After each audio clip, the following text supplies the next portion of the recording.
ಬೆಳಕಿನ ಸಂಧ್ಯಾ ಸಮಯ ಅನುಭವ ಜ್ಞಾನಾಮೃತ ಹಿರಿತನದ ವಾಯೋಮಾನ ಬಾಳಿನ ನೆನಪಿನ ಕಥನ ಕಷ್ಟ ಸುಖ ನೋವು ನಲಿವು ವಿದ್ಯೆ ಬುದ್ಧಿ ಕಲಾತ್ಮಕ ಆರೋಗ್ಯವೇ ಬದುಕಿನ ಬೆಳಕು ತಂತ್ರ ಸ್ವತಂತ್ರ ವಿಜ್ಞಾನದಿ ತಿಳುಕು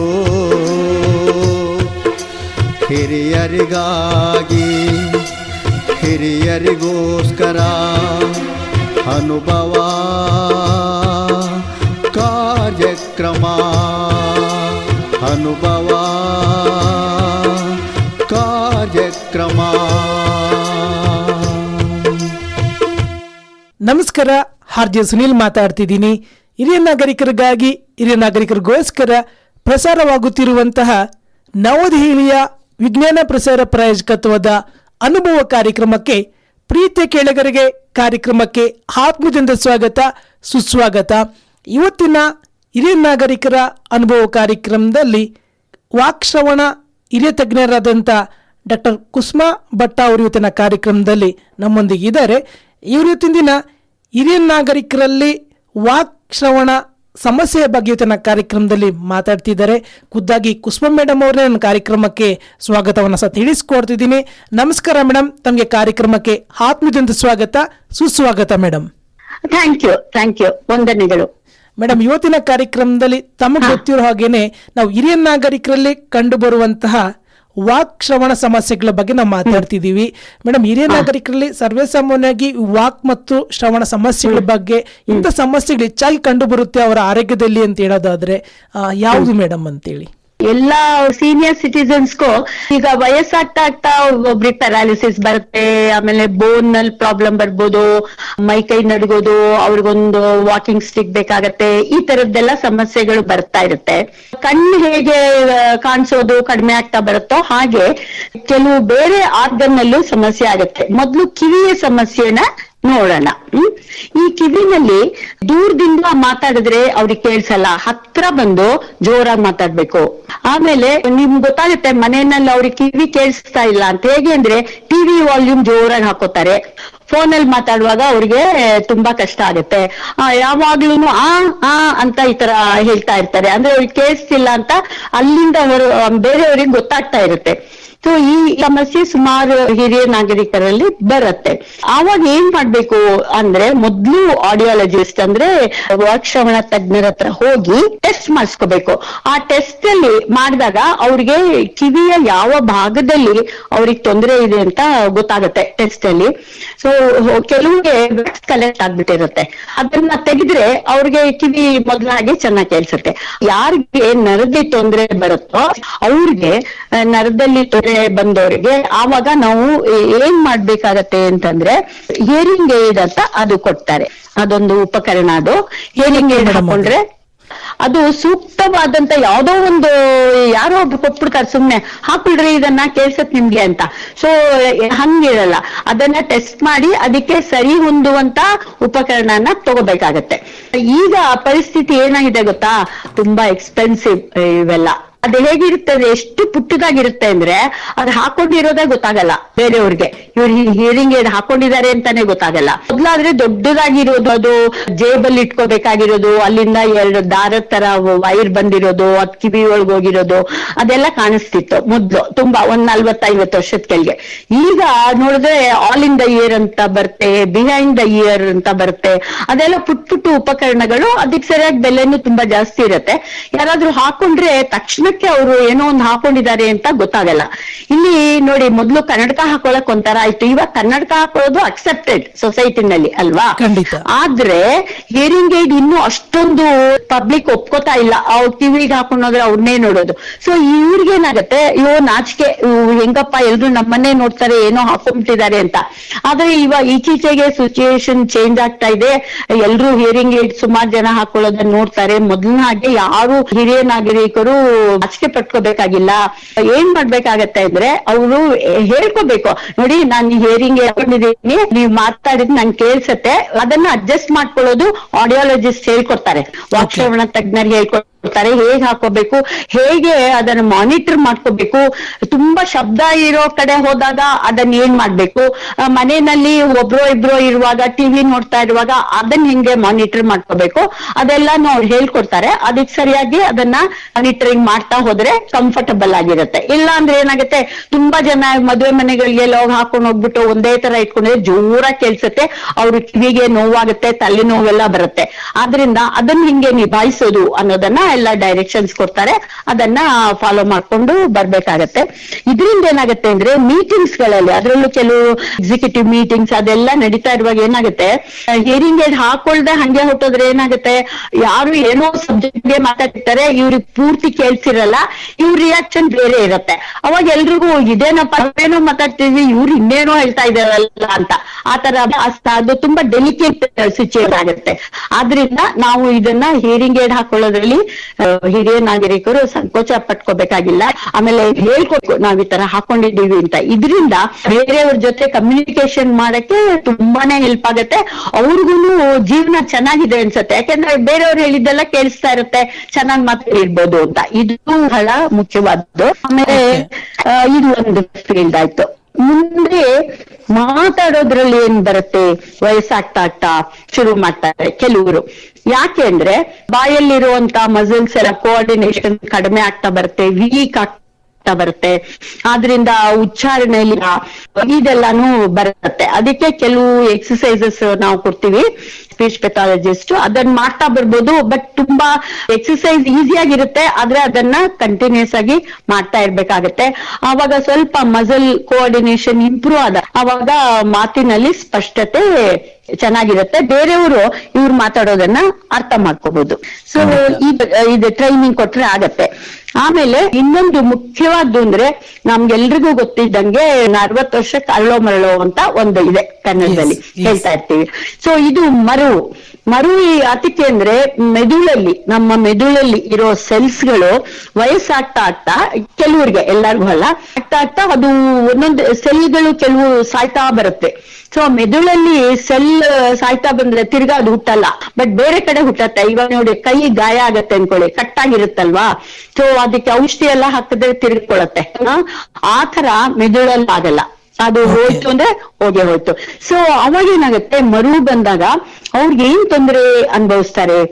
ಒಂದೇನಾಗುತ್ತೆ ಅಂದ್ರೆ 30 ವರ್ಷದಿಂದ ಏನೋ ಒಂದು ಇವೆಂಟ್ ಕೇಳಿ ಚೆನ್ನಾಗಿ ಹೇಳ್ತಾರೆ ಅವರು, ಆದ್ರೆ ಅರ್ಧ ಗಂಟೆ ಕೆಳಗೆ ಒಂದ್ ಕಪ್ ಕಾಫಿ ಕುಡಿದ್ನ ನಾನು, ಹೌದಾ ಇನ್ನೊಂದ್ ಕಪ್ ಕಾಫಿ ಕೊಡು ಅಂತಾರೆ. ಈಗ ತಾನು ಕುಡಿದ್ರಲ್ಲ ಅಪ್ಪ ಅಥವಾ ತಾತ ಅಂದ್ರೆ, ಹೌದಾ ಕುಡಿದ್ನಾ ಅಂತ, ಈ ತರದ್ದು. ಸೊ ನಿನ್ನೆ ಮೊನ್ನೆ ಆಗಿರೋದು ಅಥವಾ ಅರ್ಧ ಗಂಟೆ ಕೆಳಗಾಗಿರೋದು ಅವ್ರಿಗೆ ಮರು ಜಾಸ್ತಿ ಆಗತ್ತೆ. ಆದ್ರೆ ತುಂಬಾ ಹಳೇದು ಏನಾದ್ರೂ ವಿಚಾರಗಳಿದ್ರೆ ಅವರದನ್ನ ಸಾಮಾನ್ಯವಾಗಿ ಚೆನ್ನಾಗಿ ಏನು ಅರಿವಿರಲ್ಲ, ಅದ್ರಲ್ಲಿ ಎಲ್ಲ ನೀಟಾಗಿ ಹೇಳ್ಕೊಂಡು ಬರ್ತಾರೆ. ನೀವು ಎಲ್ಲಾರು ಯೂ ಟರ್ನ್ ಸಿನಿಮಾ ನೋಡಿರ್ಬೋದು, ಅದರಲ್ಲಿ ಅನಂತ್ ನಾಗ್ ಆ ತರದ್ದು ಒಂದು ರೋಲ್ ಮಾಡ್ತಾರೆ.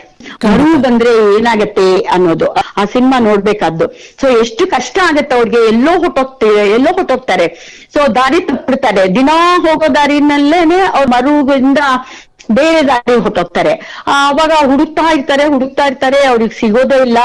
ಸೊ ಅದಕ್ಕೆ ಇದು ತುಂಬಾ ದೊಡ್ಡ ತೊಂದ್ರೆ. ಆಮೇಲೆ ಯಾರೋ ಹೋಗ್ತಾ ಇರ್ತಾರೆ, ಅವ್ರು ತಮ್ಮವ್ರು ಅನ್ಕೊಂಡ್ಬಿಟ್ಟು ಹೋಗಿ ಹೆಗಲ್ ಮೇಲೆ ಕೈ ಹಾಕ್ತಾರೆ. ತಿರುಗಿ ನೋಡಿದ್ರೆ ಯಾರೋ ಅವರು, ಅದ್ರಲ್ಲೂ ಹೆಂಗಸರಿಗೆ ಹಾಕ್ಬಿಟ್ರಂತೂ ಪಾಪ ಅವ್ರು ಚೆನ್ನಾಗಿ ನೋಡಿದ್ದೀನಿ, ಎದುರಿಗೆ ಚೆನ್ನಾಗ್ ಕಪಾಳ ಹೊಡೆದಿರ್ತಾರೆ. ಅವ್ರು ಏನ್ರಿ ಇಷ್ಟು ವಯಸ್ಸಾಗಿದೆ ಹೆಗಲ್ ಮೇಲೆ ಕೈ ಹಾಕ್ತೀರಾ ಅಂತ. ಅವ್ರು ಅವ್ರ ಎಕ್ಸ್ಪ್ರೆಷನ್ ಅಲ್ಲಿ ನಾವು ನೋಡ್ಕೋಬೇಕು, ಅವ್ರಿಗೆ ಗೊತ್ತಾಗ್ತಾನೆ ಇಲ್ಲ ಪಾಪ ಏನ್ ಮಾಡ್ತಿದೀವಿ ಅಂತ. ಸೊ ಈ ತರ ಕೆಲವ್ರು ಬೇಕಂತ ಮಾಡ್ತಾರೆ, ಬಟ್ ಕೆಲವರು ನಿಜವಾಗ್ಲೂ ಅವ್ರಿಗೆ ಗೊತ್ತಾಗೋದಿಲ್ಲ, ಇವ್ರು ಯಾಕೆ ಮಾಡ್ದೆ ಅಂತ ಅವ್ರಿಗೆ ಗೊತ್ತಾಗಲ್ಲ. ಸೊ ಈ ತರ ತುಂಬಾ ಸಮಸ್ಯೆ ಇರುತ್ತೆ. ಹಾಗಿದ್ದಾಗ ನಾವ್ ಏನ್ ಮಾಡ್ಬೇಕು, ಫ್ಯಾಮಿಲಿ ಪೀಪಲ್ ಏನ್ ಮಾಡ್ಬೇಕು, ಅವರ ಮಕ್ಕಳುಗಳು ಅಥವಾ ಸುತ್ತಮುತ್ತ ಇರೋ ಫ್ರೆಂಡ್ಸ್ಗಳು ಅವರು ಸ್ವಲ್ಪ ಸಹಕರಿಸಿದ್ರೆ ಇವ್ರ ಜೀವನನೂ ತುಂಬಾ ಚೆನ್ನಾಗಾಗತ್ತೆ. ಸೊ ಮೊದ್ಲು ಏನ್ ಮಾಡ್ಬೇಕು ಅಂದ್ರೆ ಫ್ಯಾಮಿಲಿನವರು ಅವ್ರ ಹತ್ರ ಯಾವಾಗ್ಲೂ ಹೊರಗಡೆ ಹೋಗೋದು ಗೊತ್ತಾಗತ್ತಲ್ವಾ, ಒಂದು ಕಾರ್ಡ್ ಇಡ್ಬೇಕು, ಅಥವಾ ಕತ್ತಿಗೆ ಏನಾದ್ರೂ ಒಂದ್ ದಾರದಲ್ಲಿ ಅವ್ರ ಅಡ್ರೆಸ್, ಅವ್ರ ಹೆಸರು, ಫೋನ್ ನಂಬರು, ಮನೆಯವ್ರದ್ದು ಎಲ್ಲ ಕಾರ್ಡ್ ಅಲ್ಲಿ ಹಾಕ್ಬಿಟ್ಟು ಅವ್ರ ಕತ್ಗೆ ಹಾಕ್ಬಿಟ್ಟು ಕಳಿಸ್ಬೇಕಾಗತ್ತೆ. ಈ ತರ ಎಲ್ಲೋ ತಪ್ಪಿಸ್ಕೊಂಡ್ಬಿಟ್ರೆ ಅವಾಗ ಅವರು ನೋಡಿದಾಗ ಅವ್ರಿಗೆ ಗೊತ್ತಾಗುತ್ತೆ, ಓ ಮನೆಯವರು ಇಲ್ಲಿದ್ದಾರೆ, ನಾವು ಕಾಂಟ್ಯಾಕ್ಟ್ ಮಾಡೋಣ ಅಂತ. ಆತರ ಬೇಕಾದಷ್ಟಾಗಿದೆ. ಫೋನ್ ನಂಬರ್ ನೋಡ್ಕೊಂಡು ಪಾಪ ಯಾರೋ ಕಾಂಟ್ಯಾಕ್ಟ್ ಮಾಡ್ತಾರೆ, ನೋಡಿ ಅವ್ರು ಎಲ್ಲೋ ಬಂದಿದ್ದಾರೆ ಗೊತ್ತಾಗ್ತಿಲ್ಲ ಅಂತ. ಆವಾಗ ಅವ್ರು ಹೇಳ್ತಾರೆ, ಓ ನಮ್ಮ ಅಪ್ಪ ಅವರು ಅಲ್ಲೇ ನಿಲ್ಸ್ಕೊಂಡಿರಿ, ನಾವು ಬರ್ತೀವಿ ಅಂತ. ಸೊ ಈ ತರ ಸಮಸ್ಯೆಗಳನ್ನ ಸ್ವಲ್ಪ ಸರಿ ಮಾಡ್ಕೋಬಹುದು. ಅವ್ರಿಗೆ ಲೆಕ್ಕದಲ್ಲಿ ಅಂದ್ರೆ ಬ್ಯಾಂಕ್ ಅಕೌಂಟ್ ಅವ್ರಿಗೆ ಅವರೇ ಸೈನ್ ಹಾಕೋದು ತಪ್ಪ ಹಾಕಕ್ ಶುರು ಮಾಡ್ತಾರೆ.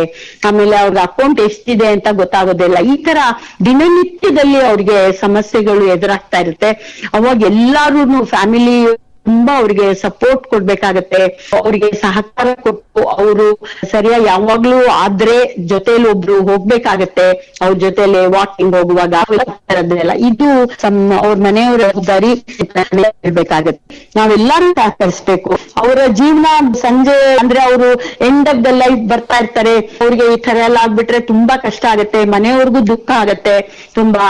ಆದ್ರಿಂದ ನಾವು ಎಲ್ಲಾರು ಮನೆಯವರೆಲ್ಲ ಸಹಕರಿಸ್ಬೇಕು. ಕೆಲವು ಸ್ಮಾಲ್ ಟಿಪ್ಸ್ ಇವಾಗ ಹೇಳಿದ್ನಲ್ಲ, ಆ ತರದ್ದೆಲ್ಲ ಮಾಡ್ತಾ ಹೋದ್ರೆ ಅವ್ರಿಗೂ ಟೆನ್ಷನ್ ಇರಲ್ಲ, ಮಕ್ಳಿಗಾಗ್ಲಿ ಮೊಮ್ಮಕ್ಳಿಗಾಗ್ಲಿ. ಸೊ ಈ ತರ ನಾವು ಸಹಕಾರ ಕೊಡ್ಬೇಕಾಗತ್ತೆ. ಖಂಡಿತ ಮೇಡಮ್. ಹಾಗೆ ಈ ಒಂದು ಹಿರಿಯ ನಾಗರಿಕರಿಗೆ ವಾಕ್ ಶ್ರವಣ ಸಮಸ್ಯೆಗಳು ಯಾವ ಕಾರಣಗಳಿಂದಾಗಿ ಅವರಲ್ಲಿ ಕಂಡು ಬರುತ್ತೆ, ಅಥವಾ ಈ ವಾಕ್ ಶ್ರವಣ ಸಮಸ್ಯೆಗಳು ಕಂಡು ಬಂದಾಗ ಅಥವಾ ಈ ತರದ ಒಂದು ಸಮಸ್ಯೆಗಳು ಕಂಡು ಬಂದಾಗ ಹಿರಿಯ ನಾಗರಿಕರಲ್ಲಿ ಅದನ್ನ ಗುಣಪಡಿಸೋದಕ್ಕೆ ಸಾಧ್ಯ ಆಗೋದಿಲ್ಲ ಮೇಡಮ್ ಅಂತ? ಅದೇ ಇವಾಗ ಕಿವಿ ತೊಂದ್ರೆ ಬಂದ್ರೆ ನಾ ಹೇಳಿದ್ನಲ್ವಾ, ಹೇರಿಂಗ್ ಏಡ್ ಕೊಟ್ಟು ಅದನ್ನ ಅವರು ಚೆನ್ನಾಗಿ ಎಲ್ಲಾರ ಜೊತೆ ಮಾತಾಡೋದು, ಬೇರೆಯವ್ರು ಮಾತಾಡೋದನ್ನ ಅರ್ಥ ಮಾಡ್ಕೊಳ್ಳೋದ್ರಲ್ಲಿ ಉಪಯೋಗ ಆಗುತ್ತೆ. ಇದು ಒಂದು ಅವಾಗಲೇ ಹೇಳಿದ್ದೀನಿ. ಇವಾಗ ಈ ಮರು ಬಂದಿರೋದಕ್ಕೆ ಕೆಲವು ಈ ಮರುನ ತಿರ್ಗಾ ವಾಪಸ್ ತರುವಂತ ಔಷಧಿಗಳು ಇದುವರೆಗೂ ಯಾರು ಕಂಡಿಡ್ದಿಲ್ಲ.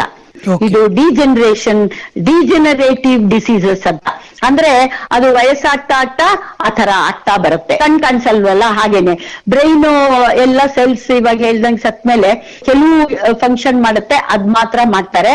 ಅವಾಗ ಇದಕ್ಕೆ ಔಷಧಿ ಕೊಟ್ಟು ಮರು ಎಲ್ಲ ಹೋಗ್ಸೋದು ಆ ತರ ಇನ್ನೂ ಬಂದಿಲ್ಲ. ನಾವು ಕೆಲವು ಅವ್ರಿಗೆ ಹೇಳ್ಕೊಡ್ತೀವಿ. ಇವಾಗ ಮೊನ್ನೆ ವಾಕಿಂಗ್ ಅಲ್ಲಿ ಒಬ್ರು ಲೇಡಿ ಹೇಳ್ತಾ ಇದ್ರು, ದಿನ ಸಿಗ್ತೀವಿ ನಾವು, ನೋಡಿ ಕುಸುಮಾ ಫ್ರಿಡ್ಜ್ ಹತ್ರ 4 ಸತಿ ಹೋದೆ, ಯಾಕೆ ಹೋದೆ ಗೊತ್ತಾಗಿಲ್ಲ ಅಂತ. ಏನೋ ವ್ಯಾಪಿಸ್ಕೊಂಡಿರ್ತಾರೆ, ಅಲ್ಲಿ ಫ್ರಿಡ್ಜ್ ಅಲ್ಲಿ ಇಟ್ಟಿದ್ದೀನಿ, ಏನೋ ಶುಂಠಿನೋ ಏನೋ ಇರ್ಬೋದು ತರಕಾರಿ, ಹೋಗ್ತಾರಂತೆ ಅಲ್ಲಿ ಬರ್ತೋಗಿರುತ್ತೆ. ತುಂಬಾ ಜನಕ್ಕೆ ಈ ತರ ಎಕ್ಸ್ಪೀರಿಯನ್ಸ್ ಆಗಿರುತ್ತೆ. ಸೊ ಅವಾಗ ಏನ್ ಮಾಡ್ಬೇಕು ಅಂದ್ರೆ, ಅದೇ ನಾನು ಅವ್ರಿಗೆ ಅಲ್ಲಿ ತುಂಬಾ ಜನ ಹೆಂಗಸರು ಇವನ್ ಕೇಳ್ತಾ ಇರ್ತಾರೆ, ವಾಕಿಂಗ್ ಮಾಡ್ತಾ ಈ ತರ ಮಾತುಗಳು ತುಂಬಾ ಬರುತ್ತೆ. ಅವಾಗ ಹೇಳ್ತೀನಿ, ನೀವು ಫ್ರಿಡ್ಜ್ ಅಲ್ಲಿ ಏನು ಹುರುಳಿಕಾಯಿ ತಗೋಬೇಕು, ಸೊ ಮನ್ಸಲ್ಲೇ ಹುರುಳಿಕಾಯಿ ಅಂತ ಹೇಳ್ಕೊಂಡು ಫ್ರಿಡ್ಜ್ ತನಕ ಹೋಗಿ ಆವಾಗ ಈ ಸಮಸ್ಯೆನ ನಾವು ಸರಿಪಡಿಸ್ಕೋಬಹುದು ಅಂತ. ಸೊ ಈ ತರ ಸಣ್ಣ ಪುಟ್ಟ ಟಿಪ್ಸ್ ಕೊಟ್ಟಾಗ ಅವ್ರಿಗೆ ಇದಾಯ್ತು. ನಾನು ಕೂಡ ಎಷ್ಟೊಂದ್ಸತಿ ಹಂಗೆ ಮಾಡ್ತೀನಿ. ಸೊ ಅಲ್ಲಿ ಹೋಗಿದಾಗ ಯಾಕೋದೆ ಮಾಡಿ ಮೇಲೆ ಹತ್ತೋಗ್ಬಿಟ್ಟು ಬೀಳೋ ಹತ್ರ ಯಾಕೆ ಬಂದೆ ಇಲ್ಲಿ ಅಂತ. ಸೊ ಈ ತರ ಇದನ್ನ ಒಂದ್ ಸ್ವಲ್ಪ ಫಾಲೋ ಮಾಡ್ಕೊಂಡು ಹೋದ್ರೆ ನೋಡಕ್ಕೆ ಸಣ್ಣ ಸಮಸ್ಯೆ, ಆದ್ರೆ ನಮ್ಗೆ ಅಡಿಗೆ ಮಾಡೋ ಗಲಾಟೆ, ಹೋಗ್ಬೇಕು ಹೊರಗಡೆ ಅನ್ನೋ ಗಲಾಟೆನಲ್ಲಿ ದೊಡ್ಡ ಸಮಸ್ಯೆ ಆಗಿ ಕುತ್ಕೊಂಡ್ಬಿಡತ್ತೆ. ಸೊ ಈ ತರದ್ದು ಫಾಲೋ ಮಾಡ್ಕೊಂಡ್ಬಂದ್ರೆ ಅದನ್ನ ಇರೋದನ್ನ ಮೇಂಟೈನ್ ಮಾಡ್ಬೋದು. ಇದನ್ನ ನಾವು ವಾಪಸ್ಸು 20 ವರ್ಷದಿಂದ ಹೋಗಕ್ಕಾಗಲ್ಲ ಔಷಧಿಗಳಿಂದ, ಔಷಧಿ ಇಲ್ಲೂ ಇಲ್ಲ. ಸೊ ಅದನ್ನ ನಾವು ಇರೋದ್ರಲ್ಲಿ ಮೇಂಟೈನ್ ಮಾಡ್ಕೊಂಡು ಈ ತರ ಕೆಲವು ಸ್ಮಾಲ್ ಟಿಪ್ಸ್ ಇವಾಗ ಹೇಳ್ದಂಗೆ ಅದನ್ನ ಅನುಸರಿಸ್ಕೊಂಡು ಹೋದ್ರೆ ಬೆಟರುತ್ತೆ. ಖಂಡಿತ ಮೇಡಮ್. ಹಾಗೆ ಹಿರಿಯ ನಾಗರಿಕರಿಗೆ ಈ ಒಂದು ವಾಕ್ ಶ್ರವಣ ಅಥವಾ ಮರೆವಿನ ಸಮಸ್ಯೆಗಳು ಬರ್ದೇ ರೀತಿಯಲ್ಲಿ ಮುನ್ನೆಚ್ಚರಿಕೆ ಕ್ರಮಗಳನ್ನು ಕೈಗೊಳ್ಳೋದಕ್ಕೆ ಆಗೋದಿಲ್ವಾ ಮೇಡಮ್ ಅಂತ? ಇದೇನ್ ಗೊತ್ತಾ, ದೊಡ್ಡವ್ರಿಗೆಲ್ಲಾದ್ರೂ ಈ ತರ ತೊಂದರೆಗಳು ಬರುತ್ತೆ. ಭೀಮಸೇನ್ ಜೋಶಿಗ್ ಬಂದಿತ್ತು. ಭೀಮಸೇನ್ ಜೋಶಿಗ್ ದೊಡ್ಡ ಅವಾರ್ಡ್ ಕೊಟ್ರೆ, ಅವ್ರ ಮನೆಗೆ ಹೋಗಿ ಕೊಟ್ರೆ ಅವ್ರಿಗೆ ಗೊತ್ತೇ ಆಗ್ಲಿಲ್ಲ ಅವ್ರಿಗೆ, ಅಂದ್ರೆ ಅವಾರ್ಡ್ ಕೊಡ್ತಾ ಇದಾರೆ ಅಂತ. ಇದೆಲ್ಲ ಆಮೇಲೆ ಶಿವರಾಮ್ ಕಾರಂತರಿಗೂ ಹಂಗೆ ಆಯ್ತು. ಸೊ ಈ ತರ ಇದು ಯಾರಿಗ್ ಬೇಕಾದ್ರೆ ಆಗ್ಬೋದು, ಅವ್ರಿಗೆ ಇವ್ರಿಗೆ ಅಂತಲ್ಲ. ಸೊ ಏನು ಅಂದ್ರೆ ಎಲ್ಲಾದು ಒಂದ್ ಕಾಮನ್ ಆಗಿದೆ. ಆಹಾರದಲ್ಲಿ ಒಳ್ಳೆ ಆಹಾರ ತಗೊಳ್ಳಿ, ಆಮೇಲೆ ಕರ್ದಿ ತಿಂಡಿ ತಿನ್ಬೇಡಿ ಜಾಸ್ತಿ, ಆಮೇಲೆ ವಾಕಿಂಗ್ ಹೋಗಿ, ಎಷ್ಟಾಗತ್ತೋ ಆ ಏಜ್ ಅಲ್ಲಿ ಎಷ್ಟಾಗತ್ತೋ ಅಷ್ಟು ಎಕ್ಸರ್ಸೈಸ್ ಮಾಡಿ, ಆಮೇಲೆ ಓದಿ, ಬುಕ್ಸ್ ಗಳನ್ನ ಓದಿ, ಅದು ತುಂಬಾ ಒಳ್ಳೆ ಸ್ಟಿಮ್ಯುಲೇಷನ್ ಕೊಡುತ್ತೆ ಬ್ರೈನ್ಗೆ. ಓದ್ಬೇಕು. ಆಮೇಲೆ ಒಂದ್ ಸ್ವಲ್ಪ ಟಿವಿ ನಲ್ಲಿ ನೋಡಿ, ಈ ಎಲ್ಲದರಲ್ಲೂ ಇನ್ವಾಲ್ವ್ ಆಗಿ, ಎಲ್ಲಾದ್ರೂ ಫಂಕ್ಷನ್ ಆದ್ರೆ ಹೋಗಿ ಅಲ್ಲಿ ಮಾತುಕತೆ ನಡೆಸಿ. ಸೊ ಈ ತರ ಆಹಾರದಲ್ಲಿ, ವ್ಯಾಯಾಮದಲ್ಲಿ ಒಂದು ಹಿತಮಿತವಾಗಿ, ಯಾಕೆಂದ್ರೆ ತುಂಬಾ ಮಾಡಕ್ ಆಗಲ್ಲ ಅವ್ರಿಗೆ. ಮೊನ್ನೆ ನೋಡಿದ್ರೆ ಒಂದು ಟಿವಿ ನಲ್ಲಿ ಬಂದಿತ್ತು, 90 ವರ್ಷದವ್ರಿಗೆ ರನ್ನಿಂಗ್ ರೇಸ್ ಓಡ್ತಾ ಇದ್ದಾರೆ 90 ವರ್ಷದವರು. ಆ ತರದವರು ಇರ್ತಾರೆ. ಸೊ 90 ವರ್ಷದ ಬೇರೆಯವ್ರಿಗೆ ನಡೆಯಕ್ ಆಗದೆ ಇರ್ಬೋದು. ಒಬ್ಬೊಬ್ರದ್ದು ಒಂದೊಂದರ ದೇಹ ಸ್ಥಿತಿ ಒಂದೊಂದರ ಇರುತ್ತೆ. ಸೊ ಅದಕ್ಕೆ ನಮ್ಮ ದೇಹ ಸ್ಥಿತಿ ಅನುಗುಣವಾಗಿ ಎಷ್ಟು ಎಕ್ಸರ್ಸೈಸ್ ಮಾಡ್ಬೋದು ಅಷ್ಟೇ ಮಾಡ್ಬೇಕಾಗತ್ತೆ, ತುಂಬಾ ಮಾಡ್ಬಾರ್ದು. ಆಮೇಲೆ ಆಹಾರದಲ್ಲಿ ಹೆಚ್ಚು ಫ್ಯಾಟ್ ಇಲ್ಲೇ ಇರೋದು ಆಹಾರಗಳನ್ನ ತಗೋಬೇಕಾಗತ್ತೆ. ಬರ್ತಾ ಬರ್ತಾ ಬಪಿಟೈಟು ಅದು ಎಲ್ಲಾನು ಕಡಿಮೆ ಆಗ್ತಾ ಬರುತ್ತಲ್ವಾ. ಸೊ ಅದಕ್ಕೆ ಸರಿಯಾಗಿ ಆಹಾರ ಜಾಸ್ತಿ ತಿಂದ್ಬಿಟ್ಟು ಕಷ್ಟ ಪಡ್ಬಾರ್ದು.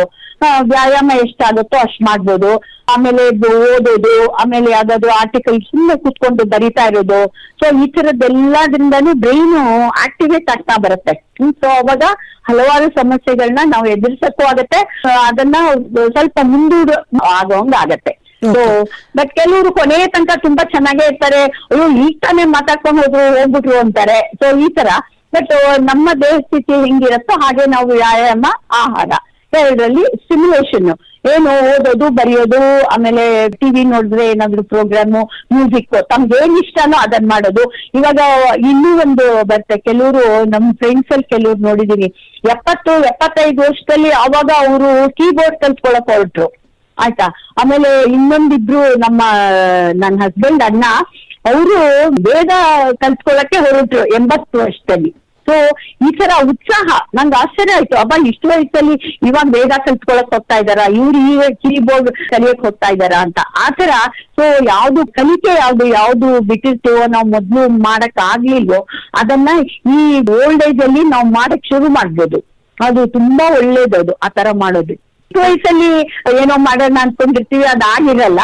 ಸೊ ಇವಾಗ ಎಲ್ಲ ನಿವೃತ್ತಿ ಹೊಂದಿರ್ತಾರೆ, ಸೊ ಫೈನಾನ್ಷಿಯಲ್ ಇದೆ, ಆ ತರದ್ದೇನು ಇರಲ್ಲ. ಆವಾಗ ಇದನ್ನ ಕೂತ್ಕೊಂಡು ಕಲಿಬಹುದು. ಅದು ಎಷ್ಟು ಒಳ್ಳೆ ಸ್ಟಿಮ್ಯುಲೇಷನ್, ಮನಸ್ಸು ಶಾಂತವಾಗಿರೋ ತರ ಮಾಡುತ್ತೆ ಮ್ಯೂಸಿಕ್. ಅಥವಾ ಏನೇ ಇಂಟ್ರೆಸ್ಟ್, ಮ್ಯೂಸಿಕ್ ಅಂತಲ್ಲ, ಅವ್ರಿಗೆ ಯಾವ್ದ್ರಲ್ಲಿ ಇಂಟ್ರೆಸ್ಟ್ ಇದೆ. ಒಬ್ರು ಪೇಂಟಿಂಗ್ ಮಾಡಕ್ ಶುರು ಮಾಡ್ತಾರೆ, ಎಷ್ಟೊಂದ್ ಜನ ಪೇಪರ್ ಬರ್ತಾನೆ ಇರುತ್ತೆ. ಓಲ್ಡ್ ಏಜ್ ಅಲ್ಲಿ 80+ ಆ ತರದವ್ರು ಆವಾಗ ಪೇಂಟಿಂಗ್ ಬ್ರಷ್ ಇಟ್ಕೊಂಡು ಕುತ್ಕೋತಾರೆ, ಕಲ್ತ್ಕೋತಾರೆ. ಸೊ ಅವ್ರಿಗೆ ಮನಸ್ಸಿಗೆ ಖುಷಿ ಕೊಡುತ್ತೆ ಅದು. ಸೊ ಆ ತರ ನಮ್ ಜೀವನನ ನಡ್ಸ್ಕೊಂಡು ಹೋಗ್ಬೇಕು. ಖಂಡಿತ ಮೇಡಮ್, ಸಾಕಷ್ಟೊಂದು ಒಳ್ಳೆ ಮಾಹಿತಿಗಳನ್ನ ತಾವು ತಿಳಿಸ್ಕೊಟ್ಟಿದ್ದೀರಾ. ವಾಕ್ ಶ್ರವಣ ಮತ್ತು ಮರವಿನ ಸಮಸ್ಯೆಗಳು ಹಿರಿಯ ನಾಗರಿಕರಲ್ಲಿ ಸಾಮಾನ್ಯ ಕಂಡು ಬರುತ್ತೆ. ಅದು ವಯಸ್ಸಾದ ನಂತರ ಅದು ಮುಂದೂಡಬಹುದು, ಬಟ್ ಅದನ್ನ ತಡೆಗಟ್ಟೋದಕ್ಕೆ ಸಾಧ್ಯ ಇಲ್ಲ. ಹಾಗಾಗಿ ನಾವು ತುಂಬಾನೇ ಕೆಲವೊಂದು ಹವ್ಯಾಸಗಳನ್ನ, ಕೆಲವು ಚಟುವಟಿಕೆಯಿಂದ ದೈಹಿಕ ಆರೋಗ್ಯ ಮತ್ತೆ ಮಾನಸಿಕ ಆರೋಗ್ಯನ ಕಾಪಾಡ್ಕೊಳ್ಳೋದ್ರಿಂದ ಒಂದ್ ಸ್ವಲ್ಪ ನಾವು ಇದನ್ನ ಇವೆಲ್ಲಾ ಸಮಸ್ಯೆಗಳಿಂದ ಒಂದ್ ಸ್ವಲ್ಪ ಸೇಫ್ ಆಗಿರ್ಬೋದು ಅನ್ನೋದನ್ನ ತಿಳಿಸ್ಕೊಟ್ಟಿದ್ದೀರಾ. ಕೊನೆಯದಾಗಿ ಮೇಡಮ್, ವಾಕ್ ಶ್ರವಣ ಮತ್ತು ಮರವು ಇನ್ನಿತರ ಒಂದು ಹಿರಿಯ ನಾಗರಿಕರ ಆರೋಗ್ಯಕ್ಕೆ ಸಂಬಂಧಪಟ್ಟ ಹಾಗೆ ತಮ್ಮ ಕಡೆ ಏನಾದ್ರೂ ಹಿರಿಯ ನಾಗರಿಕರಿಗೆ ಸಲಹೆ ಸೂಚನೆಗಳನ್ನು ತಿಳಿಸ್ಕೊಳ್ಳೋದಾದ್ರೆ ಏನ್ ತಿಳಿಸ್ಕೊಳಕ್ಕೆ ಬಯಸ್ತೀರಾ ಮೇಡಮ್? ಜೀವನನ ಚೆನ್ನಾಗಿಟ್ಕೊಳ್ಳಿ. ಯಾವ್ದ್ರಲ್ಲಿ ನಿಮ್ಗೆ ಇಂಟ್ರೆಸ್ಟ್ ಇದೆಯೋ ಅದನ್ನ ಕಲೀರಿ. ಕಲಿಯಕ್ಕೆ ಏಜ್ ಅಂತಿಲ್ಲ. ಸೊ ಯಾವಾಗ ಬೇಕಾದ್ರೂ ಮಾಡ್ಬೋದು. ಕೆಲವರು ಹಾಸ್ಯ ಇದು ಲಾಫಿಂಗ್ ಕ್ಲಬ್ಗೆಲ್ಲ ಹೋಗ್ತಾರೆ. ಆ ತರ ಒಟ್ಟಿಗೆ ಜೀವನ ಮಾಡೋದ್ ಕಲ್ತ್ಕೊಳ್ಳಿ. ಒಂದಷ್ಟು ಫ್ರೆಂಡ್ಸ್ ಜೊತೆ ಒಟ್ಟಿಗೆ ಇವಾಗ ಲಾಫಿಂಗ್ ಕ್ಲಬ್ ಅಲ್ಲಿ ಇದ್ರೆ ಏನೋ ಅವರೆಲ್ಲ ನಕ್ಕೊಂಡು ಅಂತ ಮಾಡ್ಕೊಂಡಿರ್ತಾರೆ. ಸೊ ಈ ತರ ಚಟುವಟಿಕೆಗಳಲ್ಲಿ ಮಾಡ್ತಾ ಹೋಗಿ. ಎಲ್ರ ಜೊತೆ ಸೇರಿ, ಅಯ್ಯೋ ನಾವು ಹಿಂಗ್ ವಯಸ್ಸಾಗೋಯ್ತು ಅಂತ ಕೂತ್ಕೋಬೇಡಿ. ಈ ತರ ಒಂದಷ್ಟು ಜನ ಇರೋ ಕಡೆ ಪಾರ್ಕಿಗೆ ಹೋಗಿ ಸಂತೋಷವಾಗಿರಿ. ಸೊ ಅದನ್ನೇ ನಾ ಹೇಳೋದು. ಖಂಡಿತ ಮೇಡಮ್, ಒಟ್ಟಾರಾಗಿ ವಾಕ್ ಶ್ರವಣ ಮತ್ತು ಮರವು ಇನ್ನಿತರ ಹಿರಿಯ ನಾಗರಿಕರ ಆರೋಗ್ಯಕ್ಕೆ ಸಂಬಂಧಪಟ್ಟಂತೆ ಮಾನಸಿಕ ಆರೋಗ್ಯ ಮತ್ತು ದೈಹಿಕ ಆರೋಗ್ಯ ಎರಡು ವಿಚಾರಗಳ ಬಗ್ಗೆ ಸಾಕಷ್ಟೊಂದು ಮಾಹಿತಿಯನ್ನ ತಿಳಿಸಿಕೊಟ್ಟು ಹಿರಿಯ ನಾಗರಿಕರಿಗೆ ಅರಿವು ಮತ್ತು ಜಾಗೃತಿಯನ್ನ ಮೂಡಿಸಿದ್ದೀರಾ. ಈ ಎಲ್ಲಾ ಮಾಹಿತಿಗಳಿಗಾಗಿ ಕೇಳಿಗರ ಪರವಾಗಿ ತಮಗೆ ಹೃತ್ಪೂರ್ವಕವಾದಂತಹ ಧನ್ಯವಾದಗಳು ಮೇಡಮ್. ನಾನು ಕೂಡ ಸಾರಥಿ ಜಲಕ್ಕೆ ಧನ್ಯವಾದ ಅರ್ಪಿಸ್ತಾ ಇದ್ದೀನಿ. ಆಮೇಲೆ ನಿಮ್ಗೂ ಕೂಡ ಥ್ಯಾಂಕ್ ಯು ಮೇಡಮ್. ಧನ್ಯವಾದಗಳು ಮೇಡಮ್. ಧನ್ಯವಾದಗಳು. ಸ್ನೇಹಿತರೆ, ಇಷ್ಟೊತ್ತು ಕಾರ್ಯಕ್ರಮದಲ್ಲಿ ನಮ್ಮೊಂದಿಗೆ ವಾಕ್ ಶ್ರವಣ ತಜ್ಞರಾದಂಥ ಡಾಕ್ಟರ್ ಕುಸುಮಾ ಭಟ್ಟ ಅವರು ಇಷ್ಟೊತ್ತು ಕಾರ್ಯಕ್ರಮದಲ್ಲಿ ನಮ್ಮೊಂದಿಗಿದ್ರು. ಇವರು ಹಿರಿಯ ನಾಗರಿಕರಲ್ಲಿ ಕಂಡುಬರುವಂಥ ವಾಕ್ ಶ್ರವಣ ಸಮಸ್ಯೆಗಳ ಬಗ್ಗೆ ಸಾಕಷ್ಟೊಂದು ಮಾಹಿತಿಯನ್ನು ತಿಳಿಸಿಕೊಟ್ಟಿದ್ದಾರೆ. ಮಾನಸಿಕ ಆರೋಗ್ಯ ಮತ್ತು ದೈಹಿಕ ಆರೋಗ್ಯ ಮತ್ತು ಕೆಲವೊಂದು ಚಟುವಟಿಕೆಗಳಲ್ಲಿ ವಯಸ್ಸಾದ ನಂತರ ನಾವು ತೊಡ್ಕೊಳ್ಳೋದ್ರಿಂದ ಆರೋಗ್ಯಕರವಾಗಿರೋದಕ್ಕೆ ಸಾಧ್ಯ ಆಗುತ್ತೆ ಅನ್ನೋದನ್ನ ಅವ್ರು ತಿಳಿಸ್ಕೊಟ್ಟಿದ್ದಾರೆ. ಒಟ್ಟಾರೆ ಇಷ್ಟೊತ್ತು ಕಾರ್ಯಕ್ರಮನ ಕೇಳಿದಂಥ ಪ್ರೀತಿ ಕೇಳಿಗರು ಎಲ್ಲ ಮಾಹಿತಿಗಳನ್ನ ಪಡ್ಕೊಂಡಿದ್ದೀರಾ. ಹಿರಿಯ ನಾಗರಿಕರು ಮಾನಸಿಕ ಆರೋಗ್ಯವನ್ನ, ದೈಹಿಕ ಆರೋಗ್ಯವನ್ನ ಚೆನ್ನಾಗಿಟ್ಕೊಳ್ಳಿ, ಪೌಷ್ಟಿಕ ಆಹಾರಗಳನ್ನ ಸೇವನೆ ಮಾಡಿ. ಇವತ್ತಿನ ಒಂದು ಹಿರಿಯ ನಾಗರಿಕರ ಅನುಭವ ಕಾರ್ಯಕ್ರಮವನ್ನು ಮುಕ್ತಾಯ ಮಾಡ್ತಿದ್ದೀನಿ. ಮುಂದಿನ ಸಂಚಿಕೆಯಲ್ಲಿ ಭೇಟಿ ಆಗ್ತೀನಿ ಮತ್ತೊಬ್ಬ ಹಿರಿಯರೊಂದಿಗೆ. ಎಲ್ಲರಿಗೂ ಶುಭವಾಗ್ಲಿ, ಶುಭ ದಿನ. ಧನ್ಯವಾದಗಳು ಸ್ನೇಹಿತರೆ.